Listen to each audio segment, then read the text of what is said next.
오늘 우리에게 주시는 하나님의 말씀은 요한복음 4장 53절 말씀입니다. 요한복음 4장 53절 말씀 읽겠습니다. 그의 아버지가 예수께서 내 아들이 살아있다 말씀하신 그때인 줄 알고 자기와 그 온 집이 다 믿으니라. 아멘. 예수님을 찾아간 왕의 신하라는 말씀으로 같이 말씀을 나누겠습니다. 우리가 읽었던 이 말씀은 어떤 그 아들이 병들어서 예수님을 찾아가서 낫게 해달라고 하는 간청하는 그 아버지의 말을 예수님께서 응답해 주셨는데, 그 아버지가 요구한 것은 예수님이 갈릴리 가나에 계시는데 그 왕의 신하는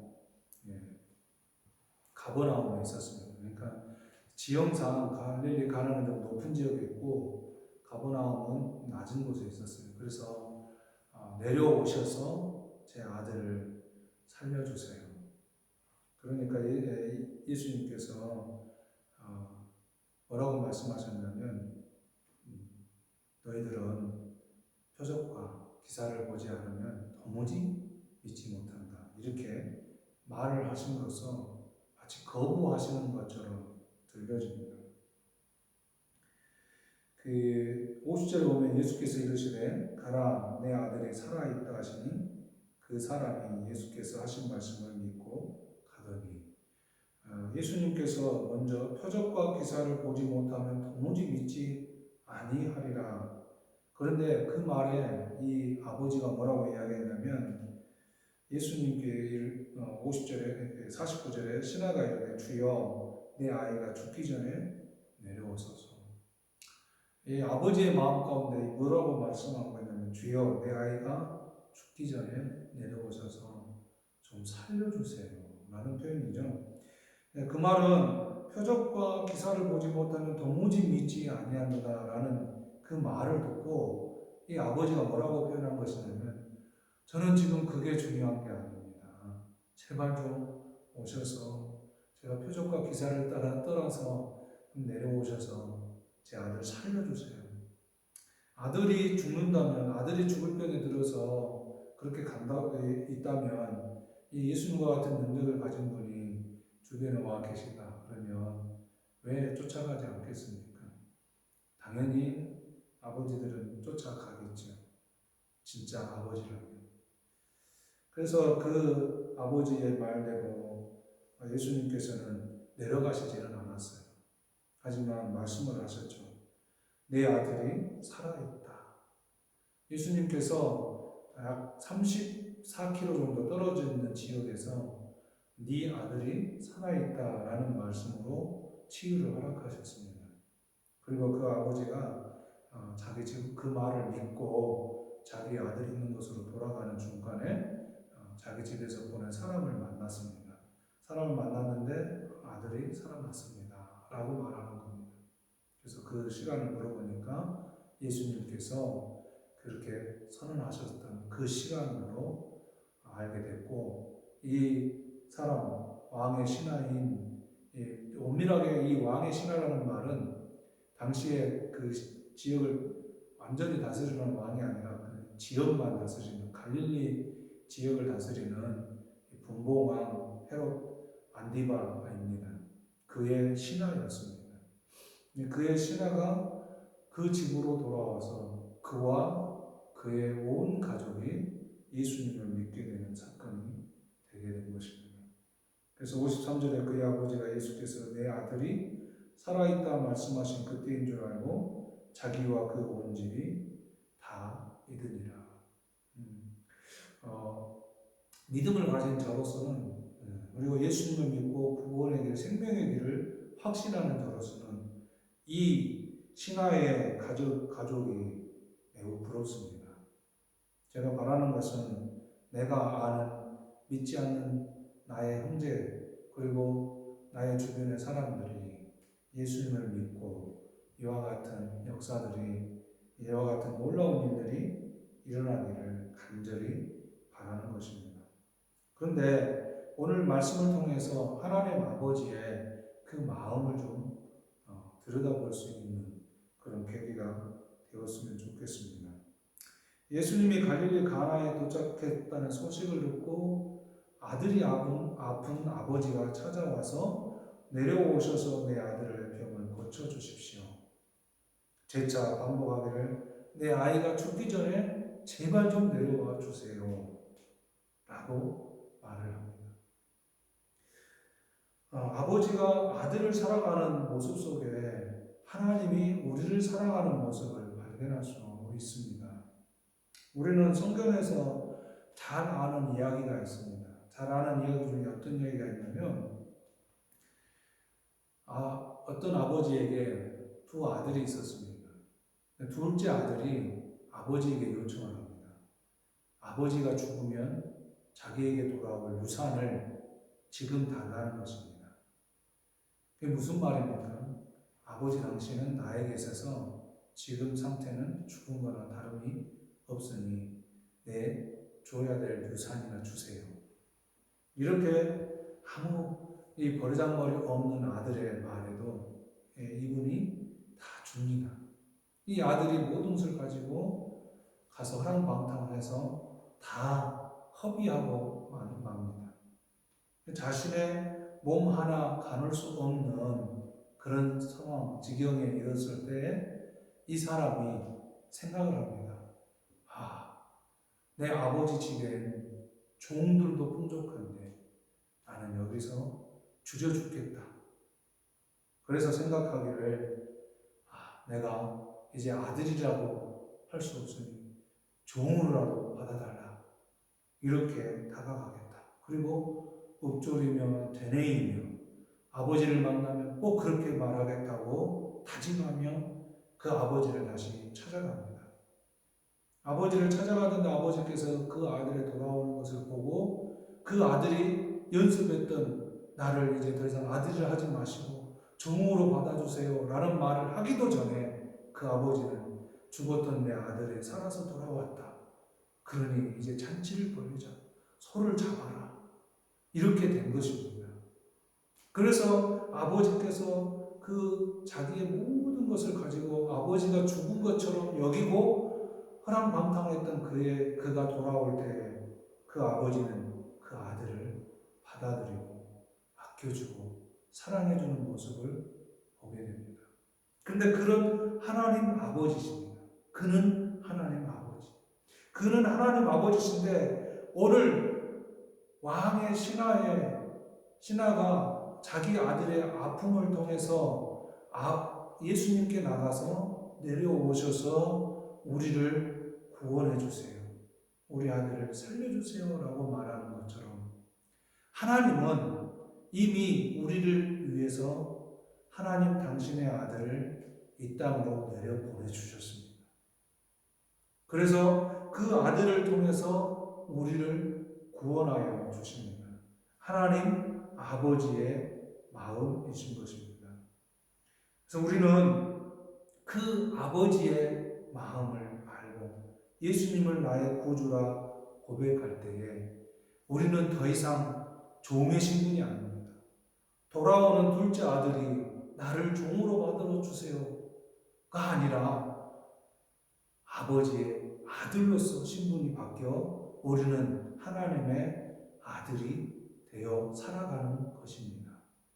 우리가 자녀를 낳게 되면 이 자녀가 어떻습니까? 태어나자마자 걸어갑니까? 모든 능력을 행사합니까? 우리의 성인들도 부족한데 우리의 성인들의 그 능력 이상으로 능력을 행할 수 있습니까? 아무도 그럴 수 없지요. 태어난 아이는 점점 보호를 받으면서 성장하고 성숙해가고 자라가게 되어 있는 것입니다. 우리는 예수 그리스도를 통해서 거듭나서 이제 성숙하고 자라가는 삶의 자리에 있는 것입니다. 전에 말씀드렸던 것처럼 제자들이 예수님을 믿고 따라가며 예수님을 부름을 받고 따라가던 그들, 혹은 주변에 자기 형제에게 부름을 받고 따라가던 제자, 혹은 친구에게 부름을 받고 따라가던 그 제자들이 예수님의 따라갈 때의 처음의 목적이 무엇이었습니까? 예수님이 말씀하시고 하나님이 요구하시는 그런 제자의 모습은 아니었습니다.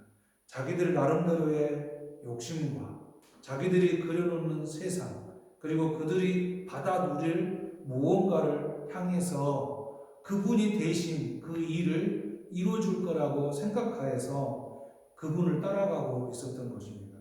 유명한 일화가 있죠. 예수님을 따르는 제자들 중에 세베대의 두 아들이 있었습니다. 두 아들의 어머니가 예수님을 찾아와서 이야기합니다. 요청을 했죠. 뭐라고 요청합니까? 당신의 나라가 임할 때에 우리 두 아들을 양쪽에 좌우편에 앉혀주세요. 어머니라면, 두 아들을 데리고 있는 어머니라면 우리의 두 자녀가 그런 능력을 좀 누군가 훌륭한 사람 옆에 갖다 놔도 전혀 홀리지 않는 그런 내 아들이 되기를 바라는 마음 간절하죠. 그건 어머니로서 할 수 있는 이야기입니다. 그래서 그 어머니가 요청한 것은 예수님, 당신이 만드는 그 나라에서 라는 말이에요. 그 말은 또 다르게 표현하면 내가 당신을 통해서 얻고자 하는 그 나라에서 라는 말이 되는 거예요.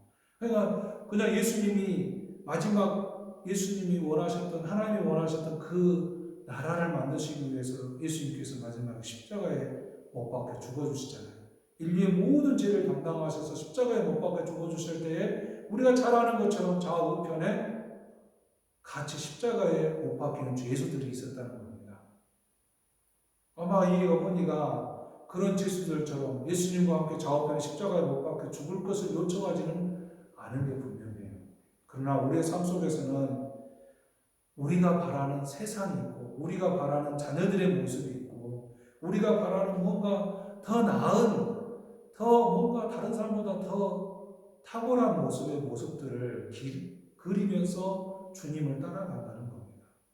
그래서 제자들도 그 말을 듣고, 다른 제자들도 그 말을 듣고 화를 품죠. 그 말은 즉슨 무슨 말입니까? 그 자리는 너희들의 자리가 아니야, 내 자리야 라는 표현인 거예요.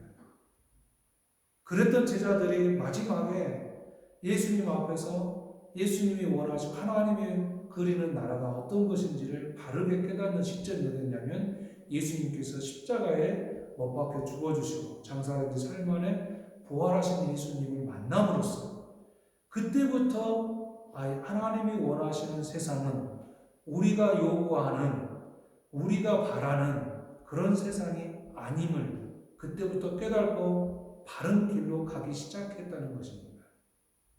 하나님이 원하시는 것은 우리가 요한복음에서 잘 알고 있는 것처럼 하나님이 세상을 이처럼 사랑하사입니다.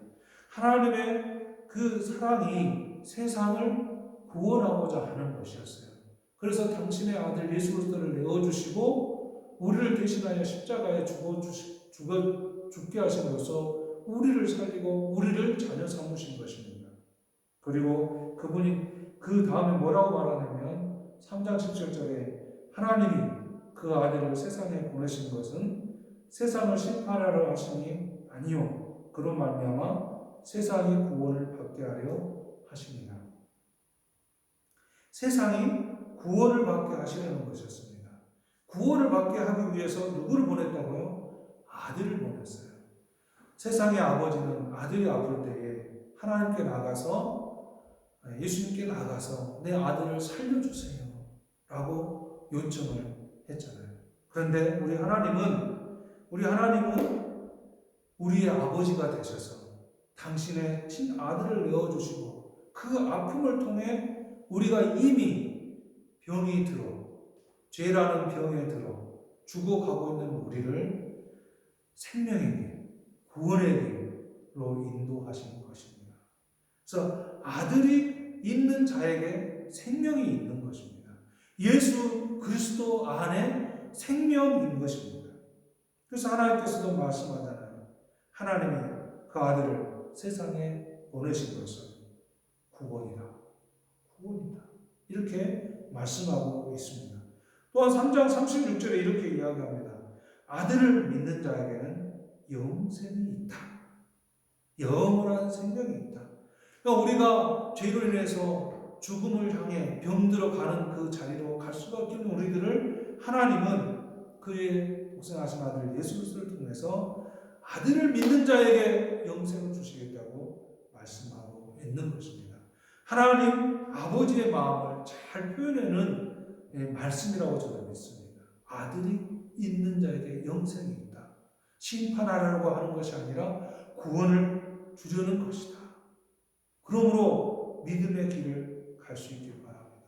그래서 아버지의 그 사랑을 알고 아버지와 함께 아버지 안에 있는 것을 누리는 우리의 삶이 되기를 바랍니다.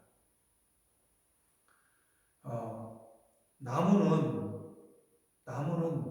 어떤 나무냐에 따라서 나무의 열매가 나옵니다. 감나무면 요즘 감이 맛있습니다. 요즘 여기도 감이 큰 감들이 개당 한 700원, 800원씩 팔잖아요. 근데 감이 참 맛있어요. 감나무에서 감이 열리게 돼 있고 사과나무에서 사과가 열리게 되어 있습니다. 그 나무가 어떤 나무냐에 따라서 그 열매를 맺는 것입니다. 우리 하나님께서 보내신 예수님은 자신을 비유해서 자기는 포도나무다. 그러면서 뭐라고 했냐면 영원한 생명이다. 이렇게 또 말씀하십니다. 우리 예수님께서 앞에서도 읽어드린 것처럼 아들을 믿는 자에게는 영생이 있고 아들에게 순종하는 자는 영생을 보지 못하고 도리어 하나님의 진노가 그 위에 머물러 있느니라.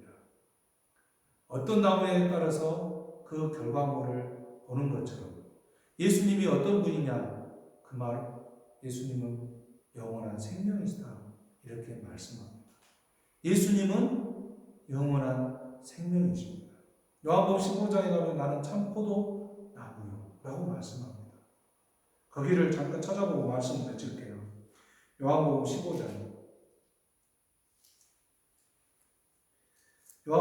보면 나는 참 포도나무요 내 아버지는 농부라. 물은 내게 붙어 있어 열매를 맺지 아니하는 가지는 아버지께서 그것을 제거하고 물은 열매를 맺는 가지는 더 열매를 맺게 하려 하여 그것을 깨끗하게 하시느니라. 그래서 쭉 내려가면 뭐라고 말씀하시냐면 그 9절에 보면 아버지께서 나를 사랑하신 것 같이 나도 너희를 사랑하였으니 나의 사랑 안에 거하라. 내가 아버지의 계명을 지켜 그의 사랑 안에 거한 것 같이 너희도 내 계명을 지키면 내 사랑 안에 거하리라. 우리 예수님께서 자신의 그 생명을 내어서 하나님의 사랑 안에 우리를 붙들어 매고 있습니다. 그 하나님 아버지의 사랑은 뭐냐면 영원한 생명을 약속해 주셨어요. 그 영원한 생명이라는 예수님께 붙어 있으면 우리는 영원한 생명은 저절로 맺게 되어 있어요. 내가 노력한다고 얻는 영원한 생명이 아닙니다. 내가 이 세상에서 온갖 착한 일과 온갖 노력을 다해서 모든 성과를 다 내는 것 물론 중요합니다. 그렇게 성실하게 살아내서 좋은 성과를 낼 수 있기를 바랍니다. 그런데 그것이 영원한 생명을 만들어내지는 않습니다. 그것은 내가 육신을 입고 살아가는 동안에 나의 어떤 육체적인 작은 성과에 이룰 수는 있겠지만 영원한 생명의 성과는 아니라는 겁니다. 영원한 생명은 예수님께 붙어 있는 것입니다. 그래서 예수님께서 말씀하셨잖아요. 우리 13절에 사람이 친구를 위하여 자기 목숨을 버리면 이보다 더 큰 사랑이 없나니 너희는 내가 명하는 대로 행하면 곧 나의 친구라. 예수님께서는 자신을 이제 믿고 따라오는 우리들을 향해서 종이다 말씀하지 않으세요. 아버지의 자녀인 것처럼 친구로 여겨주시고 우리와 함께 해주심을 보여주고 있습니다. 그 예수님과 함께 영원한 생명을 얻으시기 바랍니다.